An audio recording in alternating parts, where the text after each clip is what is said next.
Hello everyone, how are you doing? Hope you're having a great day so far. Welcome to the Demoscene report of the 5th of March 2025. This video summarizes all of the latest news and releases from the active Demoscene. Pretty busy week this has been. We'll first take a promised look at releases from the Assembly Winter that took place 2 weeks ago, and then there are a ton of small news and out-of-party releases. Also a few post-Lovebyte write-ups, and we'll also take a look at a few new events that happened this past weekend. Undefined in Russia, Instanssi in Finland, and a CARNIVAL-themed pixel art competition in Hungary. As always, I will link everything that I talk about on the description below, so you can check things at your own leisure later on. So go grab a drink, sit back, relax. Let's talk some Demoscene. And let's start with the promised look into the releases coming out of Assembly Winter 2025, a smaller edition of the Assembly demo party in Helsinki, Finland, with only 4 competitions overall this winter edition. Not much happening on the beginner demo category, only 2 submissions on this category meant for people new to demo making. Pixel Highway by RBBIT, one scene effect done using Python, and the winner entry Reflections done using cables, also just a basic looping effect with a 3D diamond rotating. But we all have to start somewhere, and this category is the right place to do so. Then we had the one scene demo competition, the category for productions with a single camera scene, trying to be of a little slightly lower barrier of entrance than the regular demo competition is. This one in particular had 5 entries, a few fast-made entries that you can see here, an experiment with AI code as well, and then second place entry was made by Nitimem and Vilsoni using cables, and then the worthy winner entry Nelosti by CMDG Mega Corporation with a text mode demo using the command line. Always funny to see more entries of that. Then we had the senior demo competition for the seasoned veterans of the demo scene to compete on. Only 3 entries here, but all of them very much worth watching, starting with the Dandori Warriors hymn to Kaden Kilon Sika meme that has been plaguing Assembly for a few years now. Demo quickly made in Unity. It might get more laughs and face palms from you if you are actually familiar with the Sika meme. That is this video of an ice fisherman catching a 2-kilogram fish, and mind-blowing enthusiasm by the recording buddy of his. In second place, Superlight 2 by Astral, done using the Unreal Engine. A pretty solid demo, some good ideas and scenes here and there. Astral is a regular participant at Assembly on the past few years, doing his own audio and visuals, usually using Unreal Engine as we mentioned. And winning by 1 point, we had a Fortress by Grey Marchers, a very solid cinematic ambient demo targeting the browser. Music was very inspired by Vangelis, had this futuristic, ethereal, urban vibe to it, a bit reminder of the Blade Runner soundtrack and this specific album called The City in particular. But Grey Marchers had their own take on it as well, a very good fractal city with some interesting shader filters on it to give it a more character. Very good camera work and cinematic build up as well, a very solid demo, worthy winner of the competition in my humble opinion. Congratulations Grey Marchers, and I'm very much looking forward to see what you're going to do next. Then we had the Wild competition, where all things that don't quite fit in the other categories end up. We had Yone bringing Motori back from retirement with a streaming music entry called Orange Monster, then the H Nonsense video entry, then an over-the-top cheesy dance track by Acoustic Crouch called Rave 2092, the Asi-chan, the graphics from the Dondori Warriors demo, also getting 3rd place in this competition in particular. In second place, we had an AI demo making experiment by Crisp, which was pretty bland in my humble opinion actually. And then we had the winner graphics entry by Osmic, Commander Duck versus Octopus, rendered using Blender as far as I know. And those were the 4 competitions at Assembly Winter 2025. I should also mention that the Assembly had this Intro Pretty competition, actually 3 of them, for things where I don't really understand the difference between them. They all were procedurally generated images, and it's somehow related to Web 3.0 and blockchain stuff, where you can procedurally generate something and tattoo it on you, apparently.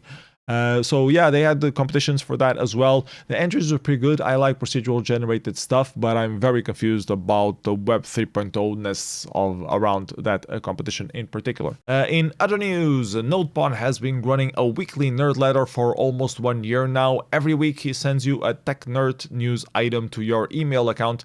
A nice way to get some random new interesting things on your radar. Check it out at nodepondsnerdletter.de. Then I previously missed the release of this small out-of-party Commodore 64 release with some Amiga vibes called Mid-66 Jahren, a small little birthday intro for a Bitbreaker from what I understood, with some nice music in it. Slightly Magic released his tracker mused bass album called Bytefall. You can listen to it on YouTube and also get it on Bandcamp. In other news, the Yle, the Finnish national media company, released a text article about an upcoming documentary on the Demoscene called Hands Deep, where they followed members of a demo group making one of their first demos. I'm very much looking forward to seeing that one and hope it has English subtitles. LFT revealed all his magical secrets behind the 9, the Commodore 64 demo that got second place at Fjell Data a few weeks back, doing some graphics programming trickery that are not meant to be possible on the Commodore 64 platform. Very good explanation video. LFT is the man. And if you want to watch Bacchus dissecting 9 as well, there's a video up at FairLight TV of him debugging things and explaining what's happening as well. Speaking of Commodore 64, you might remember legendary music composer Ryan Owehand. His music was featured in many games and demos on the Commodore 64. He does live streams every week, so check it out at his YouTube channel. A new one was just recently added there. And there were a couple of new art packs very worth mentioning as well. Impure 89 with a lot of stunning ASCII, ANSI, and PETSCII file listings. And also Fire 42 came out a few days later, also featuring a lot of high quality ANSI columns there. So yes, the text art scene is very much still alive. Then Neon of Darklite was announcing his write-ups on the ZX Spectrum size coding entries that he did for Lovebyte. A lot of good information if you're into Z80 assembler coding there, so check that out. And speaking of Lovebyte, Dieter just released an Apple II version of Helmut's winner 64-byte entry at Lovebyte called Starpath. He also did a small write-up on that as well, so pretty interesting read as well if you are developing for the Apple II. And it seems a few other people either missed the deadline for Lovebyte or were pretty inspired by it. Neural just released a 64-byte intro for the Sharp X68000, and the Nico released a couple of tiny intros for DOS, and Remic released a clock display in 256 bytes as well. Also, the organizers of Undefined, a small meetup event that took place in Russia this past weekend, released a video montage of several Lovebyte releases in their wild competition, which was also pretty nice. And they also had a real-time Pico 8 competition. In Russian parties, they call fast competitions real-time, so it means that people who participated only had a few hours to create something for that category.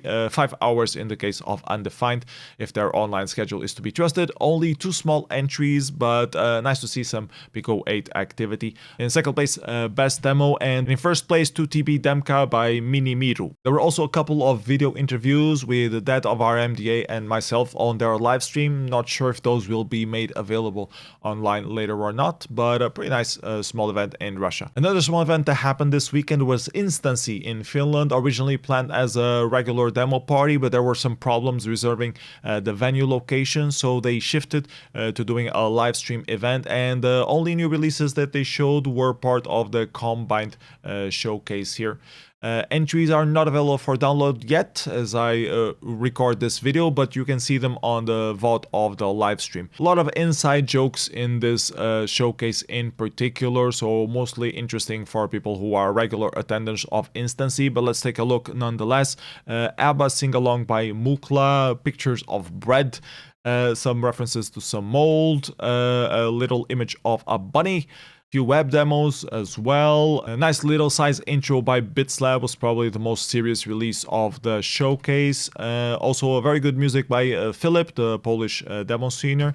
And then my party favorite, a modern take on the classic demo by ISO called Vatti. They made a live action reinterpretation of the original demo, which was very much on point. Thank you very much for delivering that presentation. Of course, it doesn't quite match the level of quality of the original demo, which I highly recommend everyone to go watch as well. Then we also had a pixel graphics online competition organized by a few Hungarians around the theme of Carnival. From what I understood from the website translation, they only had 6 entries submitted, divided into 2 categories. The one on the left is based for pixel images based around AI converted material, and the 3 images on the right are either converted from your own photos or own sketch drawings. Yeah, these are the 6 images that were released on this competition. And talking about pixel art, there was a new image released by Critikill on the theme of contemporary United States political controversy, which looks pretty nice as well, and also connects back to the whole AI pixel art discussion things. The Internet Archive / text files team released version 2 of their Discmaster project that indexes with semantic search hundreds of CDs that they have in archive, which is really helpful when you're looking for some old lost files. I managed to find a few lost demos and Discmags on Discmaster version 1, so I'm pretty sure this version 2 will also come in handy eventually. Then there were some troublesome news about Efabless shutting down, which will affect the Tiny Tapeout demo competition project that we had previously talked about on the latest Demoscene reports. Efabless produced low-cost custom chips on demand in small quantities, so if you submitted an ASIC demo for the Tiny Tapeout 10 competition in particular, there might be some delays or issues with that, so please keep an eye out for that. Then I wanted to talk about this Paragon 5 Records remix challenge about Project S11. So Project S11 was one of the most acclaimed shoot-em-ups for the Game Boy Color, released back in the day, 25 years ago, and you might or might not know that its soundtrack was composed by Purple Motion and Heatbeat, two Demoscene legend musicians already back then. And well, for this 25 years celebration, Paragon 5 is launching a remix challenge, and I hear there are some prizes involved along with the bragging rights of officially remixing some Game Boy Advance classic soundtracks, so why not try and do a track for it? Then I found this Binary Beats podcast project, which I'm a bit on the fence about. Its concept is based around explaining some of the Demoscene basics, like its roots and connections, but in a podcast-friendly way of 2 people talking about it. But it clearly has some AI level of involvement in rendering the voices and generating part of the text, although it mostly seems that it's actually curated and not just hallucinating or inventing things that are not factually real. When you listen to the AI voices pretending to have this podcast discussion about it, still feels kind of weird and plastic. So I don't know, it's interesting in a way, but I'm not sure if it fulfills its promised goal. I for one would still rather listen to the same content but with actual humans talking about the subject, and I'm pretty sure it will get tons of hate from the anti-AI folks out there, so yeah. Then in the jailbreaking scene news, which Demoscene is always very closely monitoring since it allows us to make demos for these more wall-fenced platforms that are catching dust in our shelves called video game consoles. There was a new exploit done for the Xbox 360. It doesn't always work and it's not persistent, meaning that you'll lose it once you shut down the machine. But hey, there's a Bad Apple and Neon Cat demo about it playing on the internet, and there were also some write-ups and some source code available, so yeah, pretty cool. Then last but not least, Violet Procyon went to a Furries conference last month called Nordic FuzzCon and presented a talk about the demo scene there and some connection points with some parts of the furry scene. And here is a video of the presentation now available for those who missed it. And that's all the news that I have for this week. Let's take a quick look at the upcoming Demoscene events that are scheduled to take place soon at demoparty.net. We have Vintage Computer Carinthia meetup happening in Austria, Forever Demo Party happening in Slovakia, Buxton Bytes, a small Atari meetup in Buxton, England, Fionia Data in Denmark, and Sax/Kask in Sweden. Also Specky PL in the beginning of April. And actually the only major Demoscene event of all of these is the Forever Party in Slovakia, and all the other ones are relatively small. So I'll probably take this wonderful opportunity to take a little break from the weekly Demoscene report and focus a bit more on the other stuff that has been pending on my to-do list for the last few months. I'll be back with new Demoscene reports when the Forever releases are available and or a sizable amount of Demoscene news has creeped up. Most Demosceners are currently preparing for revision, so it's a bit of a down season for the Demoscene. So yeah, that's it for me. See you next time. Thank you Plex again for the school background effect. I did another variant of his effect from last week. Thank you also to all the people who regularly add party results and links and screenshot to Demozoo. It really does help a lot when I don't have to be adding things last minute before recording these videos. So thumbs up for you. You know who you are. And if you found some cool things in this video, don't forget to like, subscribe, share the link with a friend above all. And if you're feeling particularly generous, you can also donate me something through patreon.com/psenough. Other than that, bye-bye everybody. Hope you continue having a great day. And remember to make a demo about it for revision. See you next time. Bye-bye.